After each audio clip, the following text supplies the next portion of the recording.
सरदार आम्हाला काय कुणाची भीती, देवदेशन धर्मापायी प्राण घेतल हाती. आम्ही सरदार आम्हाला काय कुणाची भीती.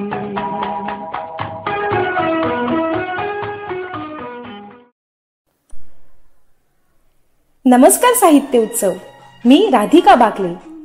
गौरवशाली इतिहासाची जाण असेल तरच सुवर्णमय भविष्यकाळ घडवता येतो हे वास्तव तुम्ही आम्ही नेहमीच स्वीकारायला हवे.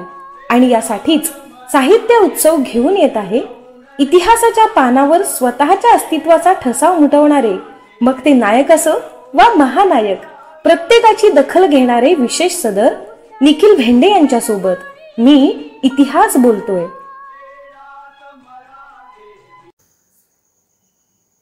मी इतिहास बोलतोय. साहित्योत्सव समूहावरील सर्व रसिक श्रोत्यांना माझा नमस्कार.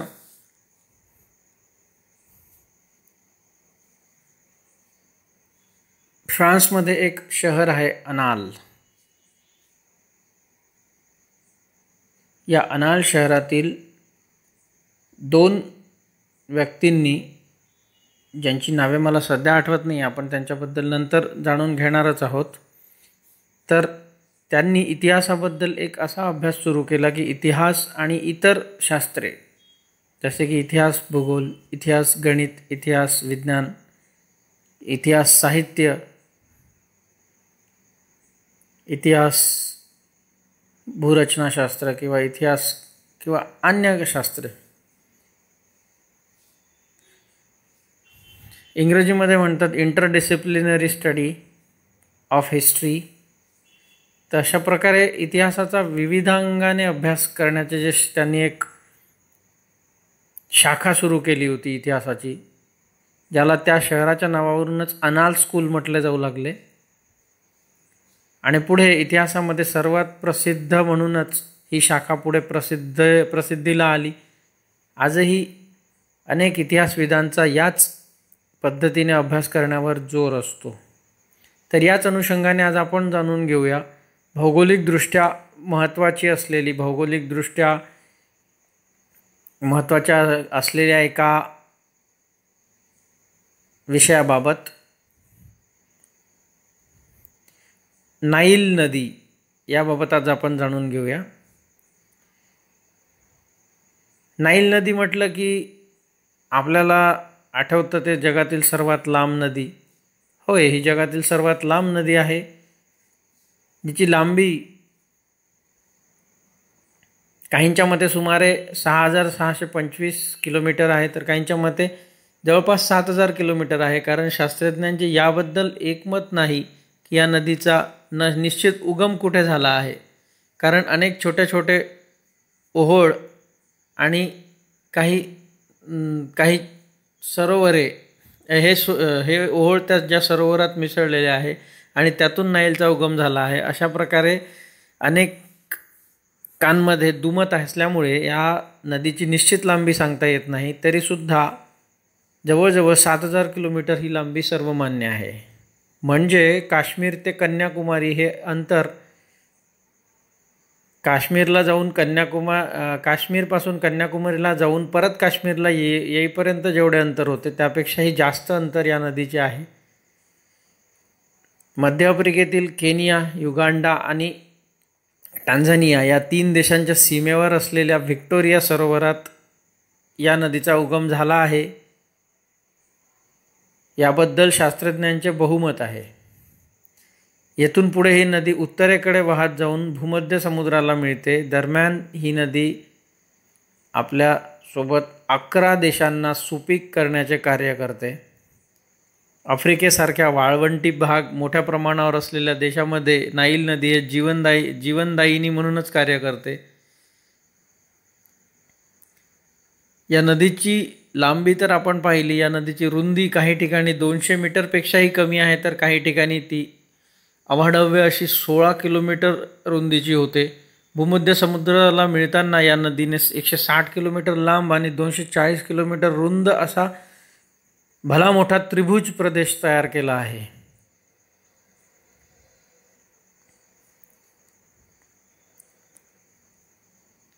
आजही खार्दूम, कैरो, नैरोबी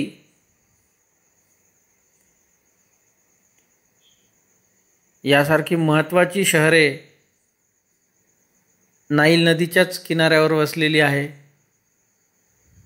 परंतु नाईल नदीचे सर्वात मोठे योगदान म्हणजे जगातील सर्वात प्राचीन संस्कृती असलेली इजिप्शियन संस्कृती, जी या नदीच्या किनाऱ्यावर किंवा या नदीच्या सुपीक खोऱ्यात उदयाला आली आणि भरभराटीला सुद्धा आली.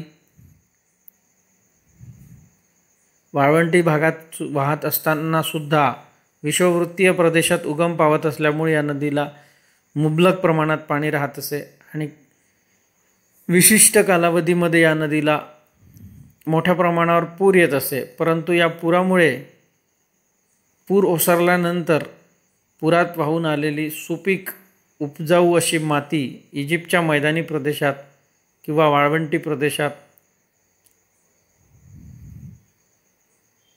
ही नदी वाहून आणत असे. त्यामुळे हा प्रदेश सुपीक बनत होता. त्यामुळे गहू, तांदूळ, इतर धान्ये, फळे,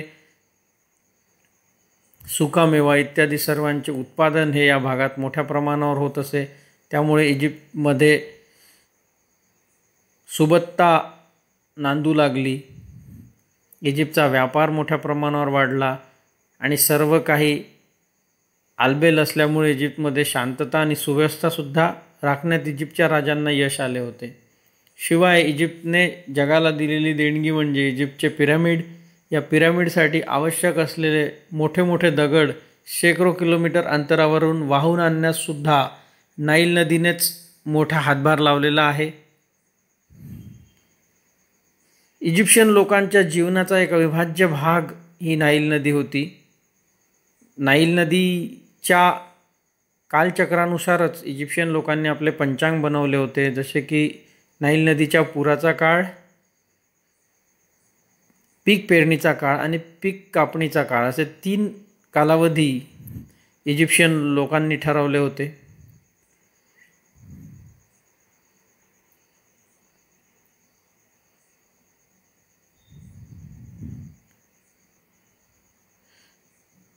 नाईल नदीमुळेच इजिप्त भरभराटीला आला, कारण याविरुद्ध बघायला गेले जाता पश्चिम आफ्रिकेचा भाग आणि उत्तर आफ्रिकेतील इतर भाग जिथे नाईल नदी वाहत नाही, या भागात वाळवंटी प्रदेश मोठ्या प्रमाणावर आहे आणि तेथे कुठल्याही प्रकारची संस्कृतीसुद्धा उदयाला आलेली नाही.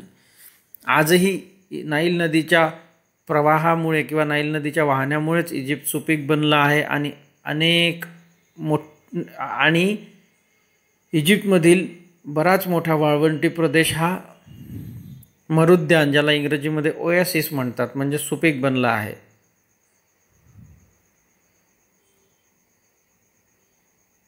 याच नाईल नदीवर इजिप्तमधील आस्वान हे धरण बांधण्यात आले आहे, जे 1970च्या दशकामध्ये बांधल्या गेले होते. हे आपल्याला माहिती असेलच.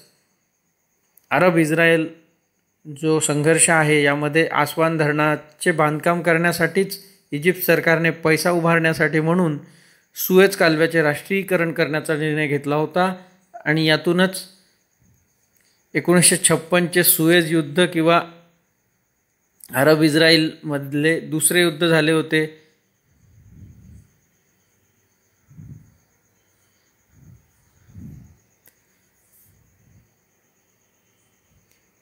नाईल नदी नाईल नदी म्हटलं म्हणजे की आणखी आपल्याला आठवतं, विशेषतः चित्रपट प्रेमींना किंवा ज्यांना पशुपक्ष्यांच्या दुनियेमध्ये रस असतो अशांनासुद्धा नाईल नदी एक महत्त्वाची भेट आहे. नाईल नदी विषुववृत्तीय प्रदेशातून उत्तरेकडे वाहत असल्यामुळे दरम्यानच्या भागात सॅव्हाना नावाचा गवताळ प्रदेश निर्माण झाला आहे, ज्या प्रदेशात भूजैविक विविधता आढळून येते, जेथे सरपटणारे प्राणी, पक्षी, शाकाहारी प्राणी आणि मांसाहारी प्राणी, सिंहापासून ते विविध जातींच्या सर्पापर्यंत सर्वच प्रकारचे प्राणी येथे मोठ्या प्रमाणावर आढळतात. परंतु नाईलची सर्वात महत्त्वाची विशेषता म्हणजे नाईलमध्ये आढळणाऱ्या मगरी, नाईल क्रोकोडाईल. आम्ही 8वीला असताना आम्हाला एक कविता होती क्रोकोडाईल म्हणूनच, त्यात उल्लेखच केला आहे,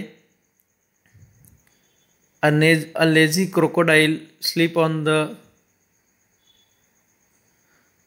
Nile, he gets thinner and thinner, but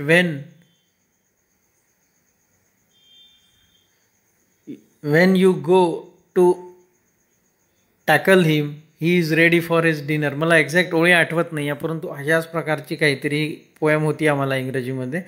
तर हा मगर अजस्त्र असा जलीय प्राणी,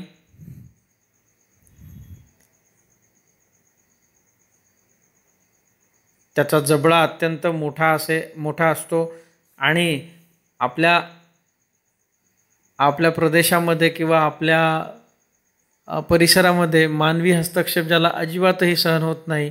त्यामुळे एकीकडे नाईल नदी सुपीक माती प्रदान करून अनेकांना जीवन प्रदान करते, परंतु या नाईल नदीतीलच मगरी अनेकांचे प्राण घेण्यासही कारणीभूत ठरतात. अशा प्रकारे ही जगातील सर्वात मोठी नदी, सर्वात लांब नदी आहे. परंतु इतर मोठ्या नद्यांप्रमाणे जसे अमेझॉन, होहँग-हो, वोल्गा, सिंधू या नद्यांच्या तुलनेत पाण्याचे प्रमाण कमी असून सुद्धा ही नदी आपले एक अनन्यसाधारण महत्त्वाचे स्थान टिकवून आहे. विशेषतः भौगोलिक विशेषतः ही नाईल नदी म्हणजे भौगोलिक विविधता, प्राचीन इतिहास, रहस्य, मानवी संस्कृतीशी जवळचे नाते, तसेच पशुपक्ष्यांची अद्भुत दुनिया या सर्वांचा एक सुवर्ण मिलाफ म्हणजे ही नाईल नदी आहे. धन्यवाद. दर्जेदार साहित्याचा आणि कलाकृतींचा आस्वाद घेण्यासाठी जॉईन करा साहित्य उत्सव व्हॉट्सॲप किंवा टेलिग्राम ग्रुप. जॉईन करण्यासाठी संपर्क करा 98 81 60 20 25 या क्रमांकावर. संपर्क क्रमांक पुन्हा एकदा 9881 60 2025. साहित्य उत्सव हे यूट्यूब चॅनल आजच सबस्क्राईब करा. साहित्य उत्सवच्या फेसबुक पेजला जरूर भेट द्या, कारण ज्ञान आणि मनोरंजन यांचं अतूट नातं म्हणजे साहित्य उत्सव.